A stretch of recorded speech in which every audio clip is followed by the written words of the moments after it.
In question 6, we have to analyze each of the 4 figures given below, and we have to decide whether the line L is parallel to the line M or not.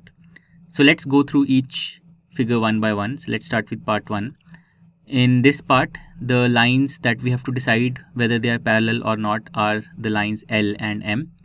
And we are given these two angles marked 126 degrees and 44 degrees. These two angles are on the same side of the transversal N, and they are interior angles. So the two lines L and M will be parallel if the sum of these two angles is 180 degrees.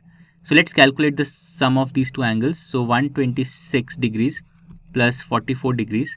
If you add these two angles, this will actually come out to be 170 degrees. So this is less than 180 degrees. So these two angles don't sum to 180, and hence we can say that in this figure the lines L and M are not parallel. So L is not parallel to M. So this is the answer for the first part. Then in part 2, the lines that we have to decide whether they are parallel or not are the lines L and M, and this is the transversal. And we are given this angle 75 degrees here and this angle 75 degrees here. Now we can see that this angle here is also 75 degrees because this angle forms a vertically opposite angle pair with this angle. So now we have this angle as 75 degrees and this angle also as 75 degrees, which is given to us. So if we calculate the sum of these two angles, so let me actually highlight these two angles for you so that you are clear which two angles I'm talking about. So I'm talking about this angle here and this angle here. So these two angles form a pair of interior angles on the same side of the transversal M.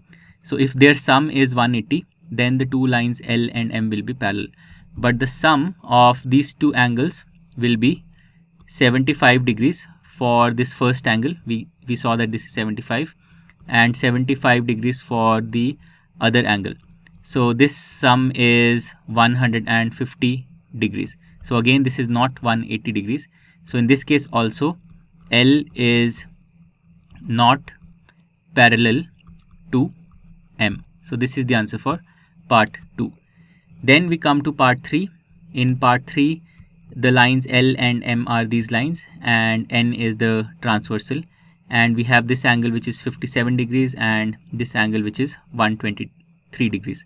So first we can calculate this angle here, which forms a linear pair with this angle marked 57 degrees. So this angle will have a measure of 180 degrees minus 57 degrees, and 180 minus 57 is 123 degrees. So this angle measures 123 degrees, and this angle is already given to us as 123 degrees, and these two angles are a pair of corresponding angles, and if they are equal, then we can conclude that L is parallel to M. So in this part we can say that yes, L is parallel to M. So this is the answer for part 3. And finally we come to part 4, in which L and M are these lines and N is the transversal, and we have this angle as 98 degrees and this angle as 72 degrees. So let's find this angle here, which forms a linear pair with this angle marked 98 degrees. So this angle will be 180 degrees minus 98 degrees. So this will be equal to 82 degrees, right? So this angle here is 82 degrees. And now we can see that this angle 82 degrees and this angle 72 degrees, they form a pair of corresponding angles, but they are unequal. So because they are not equal, we can say that in this case the answer is no. L is not parallel to M. Okay, to summarize, so this is the answer for part 4, and to summarize our answer, in part 1, 2 and 4, the answer is no, L is not parallel to M, but in part 3 the answer is yes, L is parallel to M. So this completes question number 6. To learn more about how Cuemath can help you crack school and board exams, explore Cuemath Leap, a live online classroom program run by highly experienced and committed teachers.